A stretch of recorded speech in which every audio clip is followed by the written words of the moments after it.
آج بھی میں دعوت دیتا ہوں، آج تو سوشل میڈیا کا زمانہ ہے، میری یہ دعوت قبول کریں علماء دیوبند یا جو بھی، میں آپ سے اتحاد کر لوں گا، سینے سے سینہ لگا لوں، لیکن صرف یہ باتوں سے تم انکار کر دو اور کہو کہ وہی عشق رسالت ہمارے اندر ہے جو سیدنا ابو بکر صدیق میں تھا۔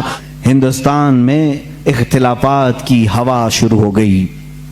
اب یہاں پر معاملات ایسے آئے کہ پھر ایک علاقہ ایسا ہے، علی گڑھ مسلم یونیورسٹی، ایک طرف غلام احمد قادیانی کی خرافات، دوسری طرف سر سید احمد خان، اس نے ایک نئے فرقے کی بنیاد رکھی، نیچریت۔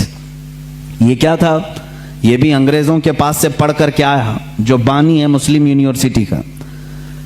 ظاہر سی بات ہے وہاں کے ٹیچرز، وہاں کے اساتذہ کو کچھ باتیں بری لگتی ہیں، کچھ باتیں بری لگیں گی، لیکن یہ حقیقت ہے اور تاریخ سے تم منہ موڑ نہیں سکتے۔ سر سید احمد خان واپس آ کر کے قرآن عظیم کی بہت ساری باتوں کا انکار شروع کر چکا تھا۔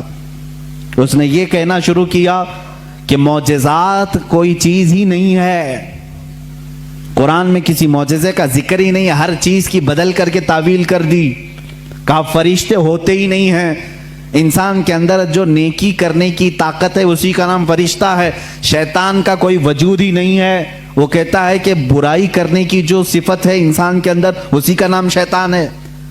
قرآن پاک کی پوری تفسیر بدل ڈالی، جنات کا انکار، جنت و دوزخ، ارے میاں کس نے دیکھا؟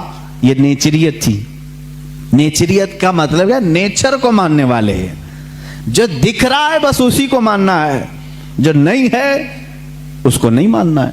اور اس کے علاوہ حضور اکرم صلی اللہ تعالی علیہ وسلم کے متعلق بھی بہت ساری نئی باتیں اس نے رکھی، قیامت کے دن شفاعت کے متعلق اور دیدار الہی کے متعلق سر سید احمد خان نے لکھا ہے کہ اللہ کا دیدار ہو ہی نہیں سکتا، نہ زندگی میں، نہ موت کے بعد، نہ جنت، نہ دوزخ، ایسی کوئی چیز ہی نہیں۔ میاں ہندو تو عقیدہ رکھتے ہیں نرگ اور سورگ کا، وہ تو بیچارہ ان سے بھی نیچے آ گیا۔ یہ تمام چیزیں نیچریت اس زمانے میں پھیلی۔ اب کچھ مسلمان ادھر بھی فالوورز، سر سید احمد خان کوئی نیا پیدا نہیں ہوا تھا، یہ بھی انگریزوں سے پڑھ کر کے متاثر ہو کر کے آیا، انگلینڈ سے یا یورپی کنٹریز سے، اور مسلمان اس کو جو ظاہر سی بات ہے تھوڑا روشن خیال سمجھتے ہیں، ارے یہ بہت ہی ماڈرن ہے، نیا علم لے کر کیا ہیں، اس کے پیچھے چلنے لگے۔ اس نے علم کے نام پر بہت سارے مسلمانوں کا عقیدہ خراب کیا۔ ایک طرف یہ معاملات، قادیانی فتنہ اپنی جگہ پر، نیچری فتنہ اپنی جگہ پر، اور پھر دیوبندی فتنہ ایک اور۔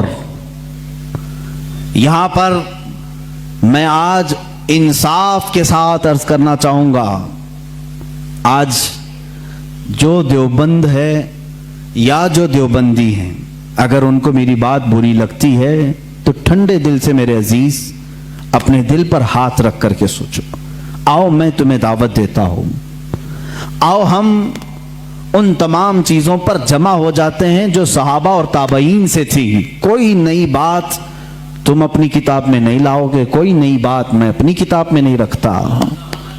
آؤ اتحاد کرو، میں اس اتحاد کا اعلان کرتا ہوں، لیکن جو نئی باتیں آئیں اس کا تم انکار کرو گے، علل اعلان کرو گے، اور یہ بھی کہو گے کہ ہم ان سے دور ہیں۔ ہوا یہ کہ اعلیٰ حضرت رضی اللہ تعالیٰ عنہ کے زمانے سے تھوڑے سے پہلے کی حالات میں بتا رہا ہوں آپ کو۔ دارالعلوم دیوبند کے بعد 4 علماء میں صاف صاف آج عرض کرتا ہوں جن کی کتابوں سے پوری امت میں تنازع پھیل گیا، اختلاف پھیلا۔ لوگ ہم کو اختلاف کا فتویٰ دیتے ہیں، اگر نہ یہ کتابیں آتی نہ یہ کوئی فتوے آتے۔ کتابیں لکھی گئی، کتابوں میں اچھی باتیں تھی، حضور صلی اللہ علیہ وسلم کی سیرت پر بھی کچھ کتابیں لکھی گئی، اللہ کی شان میں لکھی گئی، بہت ساری باتیں اچھی تھیں، لیکن بیچ میں چل کر کچھ عبارتیں ایسی کہ لڑکھڑا گئی، اور وہ اتنی لڑکھڑا گئی کہ عام مسلمان بھی اسے بولنا پسند نہیں کرے گا۔ براہین قاطعہ کتاب کا نام بول رہا ہوں، تقویت الایمان کتاب کا نام ہے، تحذیر الناس کتاب کا نام ہے، हिफ्जुल ईमान किताब का नाम है। ये वो किताबें जो आज छुपी नहीं है, मार्केट में छपी हैं, अभी भी मौजूद है, अभी भी मौजूद हैं। इन्हीं किताबों की इबारात की वजह से ही तो ये तनाज़ा फैला पूरे उम्मत में, इख्तिलाफात। अहले सुन्नत व जमात मुत्तहिदा मुत्तफका एक ही जमात थी बर्रे सगीर में। इन किताबों के आने के बाद हुआ क्या? एक किताब में लिखा गया अल्लाह झूठ बोल सकता है, नई बात थी। इस बात पर आज तक उम्मत ने कभी किसी भी शेख, किसी भी बुजुर्ग सलफ़े सालिहीन से मुझे इबारत ला करके दिखाओ, इससे पहले कोई बात हुई थी। फिर एक किताब में अकीदा तौहीद को बयान करते हुए मौलवी इस्माइल देहलवी साहब ने यह तक लिख दिया, हुजूर सल्लल्लाहु तआला अलैहि वसल्लम का ख्याल नमाज में आना गधे और बैल के ख्याल से बदतर है। ये नई बात थी कि नहीं थी? और जा करके क्रॉस वेरिफिकेशन कर लेना, अगर मैं झूठ बोलूं तो मेरा जुब्बा पकड़ लेना और जो सजा दे सकते हो दो। मैं ये लफ्ज़ी नहीं कर रहा हूं और ना फकाई कर रहा हूं, ये जुमले आज किताब में मौजूद हैं। तक़वियतुल ईमान में हिफ्जुल ईमान किताब आई, उसमें मौलवी अशरफ अली साहब ने हुजूर सल्लल्लाहु तआला अलैहि वसल्लम के इल्म गैब पर बहस करते करते ये कह दिया, हुजूर के इल्म गैब की क्या तखसीस, क्या तकसीम, यानी उनकी क्या खुसूसियत है। उतना इल्म गैब तो ज़ैद को, पागलों को, बच्चों को, बल्कि जानवरों को भी हासिल है। शैतान का इल्म गैब तो कुरान से साबित है, उन्होंने कहा शैतान का इल्म गैब कुरान से साबित है। हुजूर सल्लल्लाहु अलैहि वसल्लम के इल्म गैब की क्या खुसूसियत है, यानी बराबर हो गए। शैतान को जितना इल्म है उतना ही मोहम्मद सल्लल्लाहु अलैहि वसल्लम को है। मेरे अजीजों, क्या ये बातें दिल पर नहीं लगती मुसलमानों के? ये इबारतें आई, किताबों में लिखी गई, और बड़ा फितना यहां से भी हुआ मौलवी कासिम नानोतवी साहब की किताब से, कि उन्होंने ये भी लिखा कि बिलफर्ज बाद जमाने नबी के अगर कोई दूसरा नबी पैदा हो गया तो हुजूर के खातमुन नबीन होने में कोई फर्क नहीं आएगा। यानी कोई दूसरा नबी पैदा हो सकता है, अगर हो गया, अगर हो गया। अगर मगर की बात ही छोड़ो, जब हुजूर ने 1400 साल पहले कह दिया, फरमा दिया कि मेरे बाद कोई नबी नहीं हो सकता, तो नहीं होगा। आप किताब में ये नई बात लिखने की क्यों जरूरत पेश की? आपको क्यों जरूरत पेश आई कि अगर अब के जमाने में भी कोई नबी आएगा तो हुजूर के खातमुन नबीयीन होने में कोई फर्क नहीं आएगा? तो आपकी इस बात से पता नहीं कितने मोहल्लों में कहां कहां कोई नबी होने का ऐलान कर देगा। अजीज़ान गिरामी वक़ार, ये किताबें पूरा का पूरा हिंदुस्तान एक खलबली मचा चुकी थी, कोहराम बपा था, तनाज़ात में घिर गए।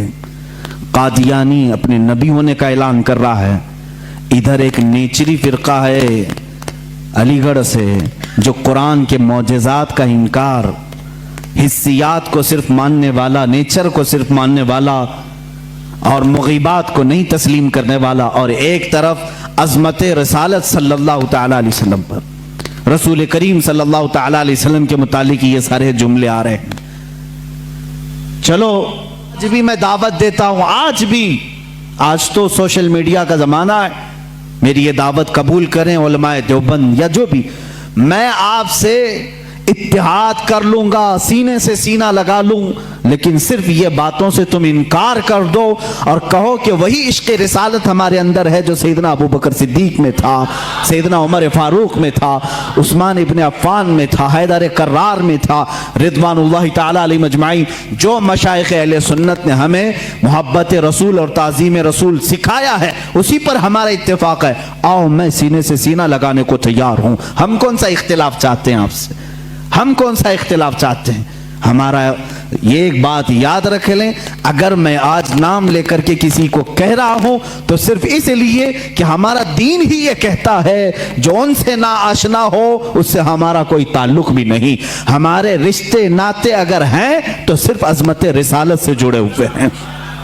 जो नबी का है वो हमारा है। इसीलिए सरकार मुर्शिदी पीरो मुर्शिद ताजो शरिया रहमतुल्लाहि ताला अलैह ने फरमाया है, नबी से हो जो बेगाना उसे दिल से जुदा कर दे। नबी से हो जो बेगाना उसे दिल से जुदा कर दे। पिदर मादर बिरादर जानो माल उन पर फिदा कर दे।